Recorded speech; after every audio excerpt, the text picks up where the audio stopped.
Hello everyone, welcome to Genic education. ठीक है, तो मैं जो क्वेश्चंस लिया हूं ये देखिए, आपको एक दिन पहले ये क्वेश्चंस अपलोड हो गए होंगे। हमारे जो जेनिक लाइव ऐप है उसमें ये क्वेश्चंस आपको अपलोड मिलेंगे। ठीक है, तो इस क्वेश्चन को आपको क्या करना है, जैसे कि जो एक दिन पहले आपको जो भी यहाँ पे हम लोग क्वेश्चंस लेंगे वो एक दिन पहले आपके जेनिक जो लाइव ऐप है हमारा उस पे जो अपलोड हो जाएंगे। ठीक है, तो आपको उस क्वेश्चन को सॉल्व करके उसको मतलब उसका आंसर आपको मतलब देना है। ठीक है, तो उससे उसका फायदा क्या होगा आपको कि जब 24 दिसंबर के अराउंड हम लोग एक नया प्रोजेक्ट लॉन्च होने वाला है। ठीक है, तो वो प्रोजेक्ट में आप लोग जो भी अपलोड करेंगे, जितना भी सब्जेक्ट्स जाएंगे, ठीक है ना, तो उसके क्वेश्चंस जो है आपको अगर आप प्रॉपर ही अपलोड करते हैं और एक प्रॉपर रैंक में आता है तो आपको कुछ बेनिफिट मिलेगा। ठीक है, तो जो क्वेश्चंस अगर जो सॉल्व नहीं कर रहे हैं वो इसको बहुत मतलब प्रॉब्लम फेस करने वाले हैं। दूसरी बात है कि उनको कुछ लॉस होने वाला है। जो भी हम लोग का नया प्रोजेक्ट लॉन्च होगा उस पर उनको लॉस होने वाला है। इसलिए ध्यान दे आप प्रॉपर इसको, जो भी क्वेश्चन जो अपलोड होंगे हमारे जेनिक लाइव ऐप पे, तो उसको एक दिन पहले आपको अपलोड कर दिया जाएगा। उसके नेक्स्ट डे पे हमारे यहाँ पे सॉल्यूशन देंगे। ठीक है, तो जो भी आप उसको कैलकुलेट कीजिएगा, सॉल्व कीजिएगा और उसके बाद वहां पे सॉल्यूशन जो होगा उसको आपको बस टिक करना है। ठीक है, आप जब टिक करेंगे उसको तो आप का जो भी रिकॉर्ड है वहां पे मतलब सेव हो जाएगी, और जब भी जितने भी क्वेश्चन जाने वाले हैं सबका आपको एक प्रॉपर आपको आंसर देना है। ठीक है, और उससे फायदा आपको पता ही है क्या होने वाला है, बता दिया मैंने ऑलरेडी। ठीक है, तो चलिए इस क्वेश्चन का आंसर यहाँ पे सॉल्यूशन में देखते हैं कि क्या इसका सॉल्यूशन है। ठीक है, तो यहाँ पे देखिए ये क्वेश्चन जो है यहाँ पे आपका मैं पावर इलेक्ट्रॉनिक्स का लेने वाला हूँ जी कोड। ठीक है, तो पावर इलेक्ट्रॉनिक्स ये फर्स्ट चैप्टर जो है उसका क्वेश्चन है। ठीक है, ये फर्स्ट चैप्टर का आपका क्वेश्चंस है। आप देख सकते हैं कि ये किसका क्वेश्चन है, ऑलरेडी एक प्रीवियस ईयर क्वेश्चन जो गेट में आ चुके हैं। तो ऐसे ही क्वेश्चंस आते हैं फर्स्ट चैप्टर में लैचिंग करंट्स के ऊपर। ठीक है, और ये आपका जो कोऑर्डिनेट ऑपरेशन है स्विचेस उसके ऊपर क्वेश्चंस आते हैं। मैं ऑलरेडी एक वीडियो बना चुका हूं इंपॉर्टेंट जो भी इंपॉर्टेंट टॉपिक्स है फर्स्ट चैप्टर पे उसके ऊपर। ठीक है, तो अब ये क्वेश्चंस को हम लोग देखते हैं। ठीक है, तो ये क्वेश्चन जो है आपका, आप इसको पढ़िए। आप लोग जो बहुत लोग अगर जो अच्छे से प्रीवियस ईयर को बनाए होंगे वो अच्छे से इसको सॉल्व कर जाएंगे। ठीक है, तो यहाँ पे जो क्वेश्चन है यहाँ पे क्या है देखिए, the SCR in the circuit shown has a latching current of 40 milli ampere. Latching current कितना है, 40 मिली एम्पियर है। यहाँ पे लैचिंग करंट दिया हुआ है, मतलब आईएल आपको प्रोवाइडेड है, आईएल इक्वल टू कितना दिया हुआ है, 40 मिली एम्पियर। तो आपको ये जानना जरूरी होगा यहाँ पे कि लैचिंग करंट क्या होता है। लैचिंग करंट क्या होता है, तो लैचिंग करंट हमारा वो मिनिमम वैल्यू है करंट का जिसके ऊपर अगर जो एससीआर करंट होता है अगर एक्सीड करता है तो एससीआर जो होता है गारंटीड टर्न होता है। मतलब जो एससीआर का करंट होगा, जो एससीआर से करंट फ्लो होगा थ्रू एससीआर, अगर इस वैल्यू से हल्का भी ऊपर जाता है, मतलब समझिए 40.001 भी जाता है, तो क्या होता है, एससीआर गारंटीड टर्न ऑन होगा। क्लियर है, इसलिए ये मिनिमम करंट का वैल्यू है। किसका करंट का, तो एससीआर करंट का वैल्यू है मिनिमम करंट में। ठीक है, जिसके ऊपर अगर करंट एक्सीड करता है तो एससीआर जो होगा वो टर्न ऑन होगा। ये होता है लैचिंग करंट यहाँ पे। ठीक है, तो यहाँ पे लैचिंग करंट दिया हुआ है आपका 40 मिली एम्पियर। आपको ध्यान होगा ये लैचिंग करंट है। ठीक है, तो आगे देखते हैं क्या दिया हुआ है, a gate pulse of 50 microsecond is apply to the SCR. तो गेट पल्स भी दिया हुआ, क्योंकि अगर आपको पता होगा एससीआर का अगर हम ट्रिगर करते हैं तभी वो ऑन होगा, बिना ट्रिगरिंग के ऑन नहीं होता है। तो गेट ट्रिगरिंग हम लोग को देना पड़ता है उस पे, तो गेट ट्रिगरिंग देंगे तो ही वो ऑन होगा। तो यहां पे बोल रहा है कि a gate pulse of 50 microsecond is applied to the SCR. तो 50 माइक्रोसेकंड का हम लोग को क्या होगा, मिनिमम हम लोग गेट पल्स देना होगा। इसे गेट पल्स जो होते हैं जो अप्लाई होगा, ये देखिए ऐसे ही होगा। तो ये जो मिनिमम है ये 50 माइक्रोसेकंड का हम लोग गेट पल्स देना ही होगा। समझ में आ रहा है कि नहीं, गेट पल्स हम लोग को देना होगा टू टर्न ऑन एससीआर। ठीक है, अगर इससे कम देते हैं तो वो ऑन नहीं कर पाएगा, क्योंकि अगर इतना का हम मिनिमम अगर इतना गेट पल्स देते हैं तो क्या होता है कि वो करंट जो है आपका लैचिंग करंट मेंटेन हो जाता है और हल्का, समझ में आ रहा है कि नहीं, और उससे क्या होगा, एससीआर जो है आपका टर्न ऑन होगा। क्लियर है यहाँ पे, तो ये आपका यहाँ तक क्लियर हो गया, क्योंकि हमको गेट पल्स क्यों देना है वो आपको समझ में आ गया होगा प्रॉपर। अब यहां देखते हैं the maximum value of R in ohm. आपको इस आर का वैल्यू निकालना है। इस आर का वैल्यू क्या होगा वो आपको कैलकुलेट करना है in ohm to ensure successful firing of the SCR.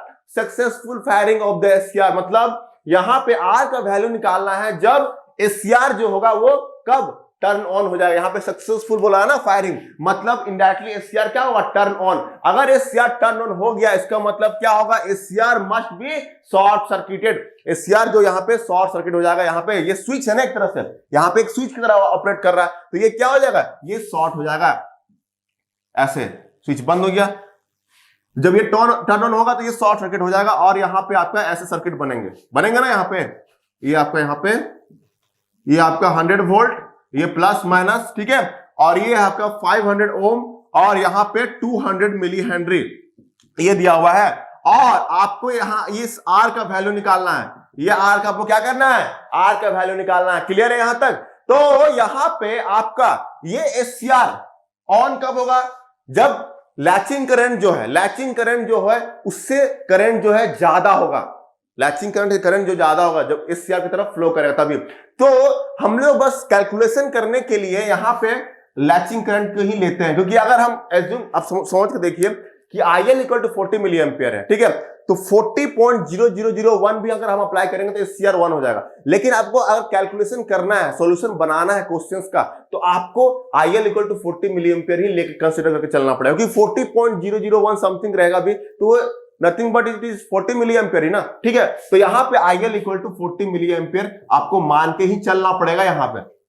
Clear है यहां तक? अब यहाँ पे जब ये ऑन हो गया तो यहाँ पे 40 मिली एम्पियर है। अब यहाँ पे जो करंट फ्लो हो रहा है, मान के चलिए यहाँ पे करंट क्या मान लिया हम, यहाँ I1 करंट फ्लो हो रहा है, इधर करंट कितना फ्लो हो रहा है, I2 करंट फ्लो हो रहा है। समझ में आ रहा है कि नहीं? यहां तक आपको क्लियर हो गया होगा मेरे ख्याल से, यहां तक कोई डाउट नहीं होगा आप लोगों को। लैचिंग करंट फ्लो करा रहे हैं हम लोग यहाँ पे, क्योंकि यहाँ पे हमको एससीआर क्या है बोल रहा है, yet successful firing of the SCR, मतलब एससीआर ऑन होगा तभी होगा जब हम लोग यहाँ पे लैचिंग करंट ज्यादा देंगे। तो लैचिंग करंट मतलब ज्यादा मतलब 40.00 समथिंग 1, समझ रहे हैं? तो यहाँ पे हम लोग कैलकुलेशन करने के लिए यहाँ पे IL क्या कंसीडर करते हैं, 40 मिली एम्पियर, ठीक है। यहाँ पे अब यहाँ पे हमको चाहिए I1 और I2, ठीक है। इस क्वेश्चन को मैं दो मेथड से बताऊंगा। एक कन्वेंशनल मेथड है, पहला अप्रोच जो है यहाँ पे अप्रोच जो होगा वो आपका कन्वेंशनल होगा। पहला अप्रोच जो होगा वो क्या होगा, कन्वेंशनल अप्रोच, जो हम लोग नॉर्मली फॉलो करते हैं, ठीक है। तो यहां बताइए आप लोग, यहां पे क्या होगा, देखिए इस पे क्या होगा, I1 और I2 है, I1 एंड I2 है। तो आपको क्या निकालना है, आर का वैल्यू निकालना है। तो मतलब वोल्टेज हमको पता है, वोल्टेज से तो एक्स के क्रॉस क्या हो गया, 100 वोल्ट दिख रहा है हमारा, ठीक है।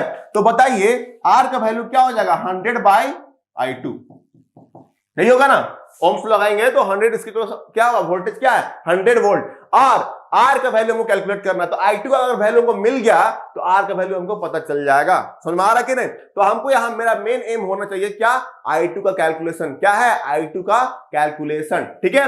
तो यहां बताइए कैसे कैलकुलेट होगा।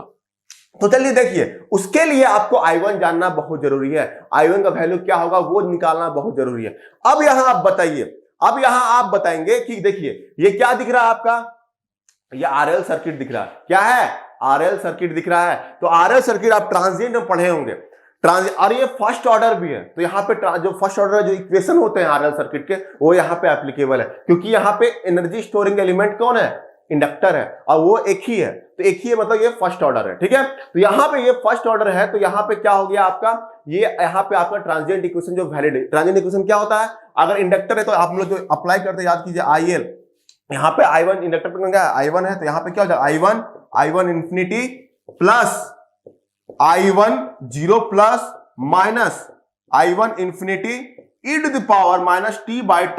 और टाइम जो होते हैं, अगर स्विच यहाँ पे 0 पे बंद हुआ है तो, ठीक है ना। तो ये आपके यहाँ पे इक्वेशन है, यही इक्वेशन होता है ना ट्रांजिएंट का, इतना पता होगा, ठीक है। अब यहाँ पे आपको आप बताएंगे कि यहाँ पे I1 0 प्लस क्या होगा, I1 0 प्लस क्या होगा ये बताइए। तो I1 0 प्लस नथिंग बट 0 ही होगा। क्यों 0 होगा, क्योंकि इनिशियली कोई चार्ज नहीं दिया हुआ है, या इनिशियली जो करंट फ्लो हो रहा है वो कुछ नहीं बताया गया है इस इंडक्टर का। तो यहाँ पे क्या हो जाएगा, ये पार्ट जो होगा वो 0 हो गया। क्लियर यहां तक? आप बताइए I1 इंफिनिटी कैसे निकलेंगे, I1 इंफिनिटी, और हमको क्या निकालना है यहाँ पे, टाउ, टी तो हमको पता है, टी यहाँ पे टाइम तो हमको पता ही है 50 माइक्रोसेकंड। तो हमारा क्या ना, टाइम तो पता ही है टाइम, क्योंकि मिनिमम इतना हमको गेट पल्स तो देना ही पड़ेगा, इतना गेट पल्स देंगे तभी तो ऑन होगा ना एससीआर। तो 50 टाइम हमको पता है, 50 माइक्रोसेकंड, क्लियर है। अब यहां पे हमारा दो अननोन है, यहां पे कौन अननोन है, एक है I1 इंफिनिटी और दूसरा टाउ, यहां पे दो अननोन है। तो बताइए I1 इंफिनिटी, I1 जो इंफिनिटी है वो क्या होगा, तो बताइए I1 इंफिनिटी मतलब स्टेडी स्टेट, स्टेडी स्टेट में क्या होता है, ये हो जाता है शॉर्ट सर्किट, स्टेडी स्टेट में क्या होता है, इंडक्टर शॉर्ट सर्किट हो जाता है। तो अगर ये शॉर्ट सर्किट हुआ, ये शॉर्ट सर्किट कर दिया हम इसको, ये हट गया, अगर ये शॉर्ट सर्किट होगा तो बताइए ये 100 वोल्ट, तो I1 का वैल्यू क्या हो जाएगा, तो I1 इंफिनिटी इक्वल टू, देखिए ये 100 इसके पैरेलल में है ना, तो I1 का वैल्यू क्या हो गया, ये आपका 100/500, यही तो हुआ ना, 100/500। तो यहां पे ये कैंसिल, तो कितना आ गया 0.2 एम्पियर आ गया, कब I1 इंफिनिटी में 0.2 एम्पियर आएगा। क्लियर है। अब यहां पे हमको क्या कैलकुलेट करना है, टाउ यहां पे निकालिए आप, टाउ यहां समझ आ गया ना I1 कैसे निकाले। ये स्टेडी स्टेट में इंडक्टर क्या होता है, शॉर्ट सर्किट होता है, स्टेडी स्टेट में inductor short circuit and capacitor क्या होता है, ओपन सर्किट होता है। तो यहां पे इंडक्टर है तो शॉर्ट सर्किट कर दिए, जैसे ही ये शॉर्ट सर्किट हुआ तो ये 100 वोल्ट जो शॉर्ट सर्किट हुआ, तो ये 100 वोल्ट इसके क्रॉस तो है ही, पैरेलल में है, तो इसके क्रॉस 100, इसके क्रॉस 100 है, तो क्या होगा, तो I1 का वैल्यू निकल गया 100/, ठीक है। यहां पे अब टाउ निकालना है, टाउ इक्वल टू यहां पे RL सर्किट के टाउ क्या होता है बताइए, यहां पे L/R इक्विवेलेंट, ठीक है। तो L यहां पे L आपको पता है, R इक्विवेलेंट निकालिए, किसके क्रॉस, इसके क्रॉस देखना पड़ता है हमको R इक्विवेलेंट, इसको रिमूव कीजिए और उसके क्रॉस हमको देखना है, ठीक है। और जो भी इंडिपेंडेंट सोर्सेस होते हैं उसको क्या करते हैं हम लोग, शॉर्ट सर्किट, यहां पे अगर वोल्टेज सोर्स शॉर्ट सर्किट और करंट सोर्स को क्या करते हैं, ओपन सर्किट से रिप्लेस करते हैं। ये सब आप नेटवर्क को प्रॉपर पढ़े होंगे, ठीक है। अब जो इंडिपेंडेंट सोर्सेस होते हैं उसको क्या करते हैं, अगर जैसे कि यहाँ पे क्या है, इंडिपेंडेंट सोर्सेस है, क्या है ये वोल्टेज सोर्स है, तो क्या करेंगे हम लोग, शॉर्ट सर्किट करेंगे, और करंट सोर्स जो होता है उसको क्या करेंगे, ओपन सर्किट होगा, ठीक है। तो ये अगर शॉर्ट हो गया तो इसका रोल कोई प्ले होगा बताइए, ये अगर इसको हम लोग शॉर्ट कर देंगे इसका कोई रोल प्ले होगा नहीं, ये शॉर्ट हो गया ना पूरा। तो यहां पे R इक्विवेलेंट क्या हो गया, नथिंग बट 500 ही हो गया। तो L का वैल्यू क्या हो गया यहाँ पे, 200 इंटू 10⁻³ डिवाइडेड बाय 10⁻³ क्यों हुआ, क्योंकि यहाँ पे मिली हेनरी दिया हुआ है, उसको हेनरी में कन्वर्ट करने के लिए क्या करना होगा, इंटू करना होगा 10⁻³ से। और R इक्विवेलेंट कैसे निकला, तो देखिए मैं इधर रब करता हूं, थोड़ा सा आपको डाउट नहीं होने चाहिए कहीं भी, मैं इसको रब कर देता हूं, इसका कोई जरूरत नहीं है यहाँ पे, मैं इसको रब कर देता हूं। यहां तक आप लोग क्लियर हो रहा है कि नहीं, देखिए क्वेश्चन को बहुत जड़ तक जाना बहुत जरूरी है, उसका जड़ को समझिए, क्वेश्चन आपका सॉल्व हो जाएगा, कोई दिक्कत नहीं होगा क्वेश्चन सॉल्व करने में आपका। चलिए अब यहां बताइए, आप लोग बताएंगे यहाँ पे R इक्विवेलेंट के लिए, देखिए ये क्या होगा, शॉर्ट सर्किट हो गया, ये अगर शॉर्ट हुआ तो यहाँ पे शॉर्ट कर दीजिए ना, क्या दिक्कत है, ये शॉर्ट सर्किट हो गया, ठीक है। अब यहाँ पे आपका क्या दिया हुआ है, ये 500 ओम दिया हुआ है, और इसके क्रॉस हमको देखना है, इसके क्रॉस क्या देखना है, इंडक्टर R इक्विवेलेंट देखना है, इंडक्टर के क्रॉस, और ये आपका यहाँ पे R लगा हुआ है, यही तो है। अब आप बताइए, यहां पे आप बताएंगे क्या, R इक्विवेलेंट आपको निकालना है, तो ये तो शॉर्ट हो गया ना, तो इसका कोई यूजलेस हो गया है, ये तो मतलब है क्या, ये शॉर्ट कर दिया ना इसको, तो यहां पे R इक्विवेलेंट क्या दिख रहा है, R equivalent equal to 500 ohm. Clear है, ये कितना हो गया, 500 ओम हो गया, ठीक है। अब बताइए यहां पे हमको पता चल गया 500 ओम, अब यहां पे क्या करेंगे, अब इसका वैल्यू हम लोग यहां पुट करेंगे और I1 का वैल्यू कैलकुलेट करेंगे। तो I1 इक्वल टू यहां पे क्या हो गया, I1 इंफिनिटी कितना है 0.2, तो 0.2 हो गया। उसके बाद क्या है, प्लस I1 0 प्लस क्या है 0 एम्पियर, माइनस यहां पे प्लस होगा, यहां वाली माइनस हो जाएगा 0.2, और यहां पे क्या निकल रहा है देखिए e⁻t का वैल्यू क्या दिया हुआ है आपका 50, तो यहां पे 50 इंटू 10⁻⁶ क्यों करेंगे, यहां पे माइक्रो सेकंड में दिया हुआ है, तो उसको सेकंड में कन्वर्ट करना, स्टैंडर्ड यूनिट में कन्वर्ट करते हैं ना, तो 50 इंटू 10⁻⁶। अब टाउ का वैल्यू क्या बताइए, टाउ का वैल्यू दिया हुआ है L/R, तो 200 इंटू 10⁻³ इंटू 500, ये आपका यहां पे क्या दिया हुआ है, आपका टाउ का वैल्यू। अब इसको कैलकुलेट कीजिए, कितना आ रहा है, देखिए कैलकुलेटर से कैलकुलेट कीजिए आप लोग, कितना आ रहा है देखिए, इसमें आपका वैल्यू जो आएंगे 0.2 कॉमन ले लीजिए ना, यहाँ पे 0.2 आसान होगा, तो यहाँ पे कॉमन लेंगे तो 1 - e⁻⁻50 into 10⁻⁶ divide by 200 into 10 to the power minus 3 into 500, ये आपका यहां पे ये आपका है। तो इसको कैलकुलेट करते हैं तो क्या आ गया आपका 1 माइनस, ये हो गया आपका minus 15 to 10 to power minus 6 into 50 and 200 into 10 to power minus 3, ये हो गया। और यहां पे 2.2 इसका वैल्यू आ रहा है, आप देखिए आप लोग भी कैलकुलेट कीजिए कितना आ रहा है 0.0235, ये एम्पियर आ गया I1 का। I1 का वैल्यू हमको मिल गया कितना 0.0235 एम्पियर आ गया। अब यहां पे IL तो पता है हमको, IL कितना है आपका 40 मिली एम्पियर, कितना है 40 मिली एम्पियर। तो इसको अगर हम इसको मिली एम्पियर में ही कन्वर्ट कर देंगे, इसको क्या करेंगे मिली एम्पियर में कन्वर्ट करेंगे, तो क्या मिलेगा यहां पे 23.5 मिली एम्पियर। क्लियर है यहां पे। अब आपको यहां पे क्या करना है, I2 का वैल्यू निकालना है। तो I2 कैसे निकलेगा, I2 निकालना तो यहां पे क्या लगाना होगा हमको, KCL लगाइए। यहां पे KCL लगाएंगे तो क्या निकलेगा, KCL लगाएंगे तो यहां पे IL equal to I1 plus I2, तो IL क्या हो गया, IL equal to I1 plus I2, ठीक है। तो यहां पे I2 का वैल्यू क्या हो गया, I2 का वैल्यू बताइए IL माइनस I1, यही है। I2 का वैल्यू क्या हो गया IL माइनस I1, तो यहां पे I2 बताइए कितना हो गया, IL का वैल्यू क्या है, IL का वैल्यू आपका 40 दिया हुआ है, 40 माइनस 23.5, ये आपका यहां पे आ जाएगा I2 का वैल्यू। तो I2 का वैल्यू कितना आ गया बताइए 40 minus 23.5 that is equal to 16.5 milli ampere. ये आपका आ गया क्या, ये आपका आ गया I2 का वैल्यू। क्लियर है यहां तक। अब यहां पे हमको क्या कैलकुलेट करना, R का वैल्यू। अब हमको निकल जाएगा ना, इसका वैल्यू निकाल लीजिए 100 बाय I2, तो R का वैल्यू क्या होगा, कहीं भी कर दीजिए सॉल्व इसको, तो R का वैल्यू हो गया 100 divided by 16.5 into 10 to the power minus 3 कर दीजिए, तो कितना आ गया 100 divided by 16.5 into 10 to the power minus 3, 6060.6 ohm आया, इतना आपका वैल्यू आ रहा है, 6060.6 ओम आया आपका वैल्यू, ठीक है। तो ये आपका नेट टाइप क्वेश्चन था। क्या था, नेट टाइप क्वेश्चन था। तो इसका आपको रेंज दिया होगा, कुछ भी रेंज होगा, आपको उस रेंज को देखना है। 60 पॉइंट समथिंग ऐसे ही कुछ रेंज दिया था, 60.55 टू 60.65 ऐसे रेंज दिया हुआ था। तो आपका ये रेंज में लाइक कर रहा है ना। तो ये आपका करेक्ट आंसर कितना आ गया 6060.6 ओम, इसका करेक्ट आंसर है। क्लियर है। अब यहां पे देखिए ये पहला अप्रोच था, ये क्या था कन्वेंशनल अप्रोच। अब यहां पे सेकेंड अप्रोच का बात करेंगे हम लोग। सेकेंड अप्रोच क्या है, यहां पे शॉर्टकट अप्रोच जो है, शॉर्टकट मेथड। मैं इसको थोड़ा रब कर लेता हूं, तब तक आप लोग देखिए समझ आ रहा है कि नहीं प्रॉपरली। सेकेंड अप्रोच जो है हमारा, सेकेंड अप्रोच जो है यहां पे बताइए, सेकेंड अप्रोच 2 का बात हो रहा है यहां पे, अप्रोच 02 शॉर्टकट। ये क्या है शॉर्टकट। तो शॉर्टकट में देखिए क्या आंसर आता है, इसमें देखते हैं हम लोग। तो आप लोग पढ़े होंगे ये फॉर्मूला, आप लोग पढ़े होंगे, क्या पढ़े थे, जो पल्स विथ इक्वल टू क्या होता है, इंडक्टर का वैल्यू इनटू इंडक्टर करंट। तो यहां पे क्या है I1 है, तो I1 कर दिए, डिवाइडेड बाय सप्लाई वोल्टेज क्या है 100 वोल्ट VS। ये शॉर्टकट था।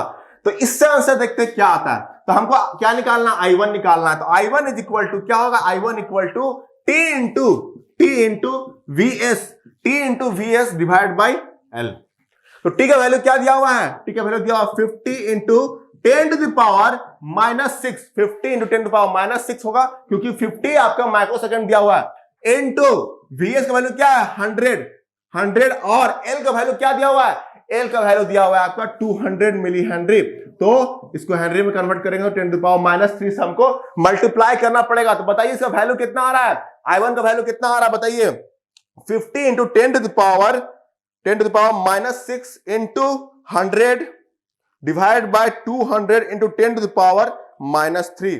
तो कितना आ गया 0.025 आपका एम्पियर है, 0.025 एम्पियर आ गया।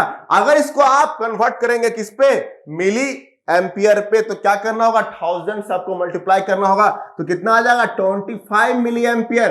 ये क्या आ गया, I1 का वैल्यू आ गया 25 मिली एम्पियर। अब यहां पे हमको क्या चाहिए, I2 का वैल्यू चाहिए, I2 का वैल्यू चाहिए, I2 का। तो I2 कैलकुलेट कीजिए ना यहाँ पे, I2 इक्वल टू, फिर से यहाँ पे KCL लगाएंगे तो क्या होगा IL माइनस I1, तो IL माइनस I1, ठीक है। तो यहां पे 40 माइनस 25 कितना हो गया 15 मिली एम्पियर, कितना हो गया ये 15 मिली एम्पियर। अब यहां पे हमको 15, वहां पे कितना आया था लगभग 16.5 आया था ना, तो यहां पे कितना आ रहा 15 मिली एम्पियर। अब इससे आंसर क्या आ रहा देखिए, आपका आर निकालना है तो V by I2 that is equal to कितना है 100 divide by 15 into 10 to power minus 3, तो क्या हो जाएगा आपका 100 डिवाइडेड बाई आपका 15 इंटू 10 टू पावर माइनस 3।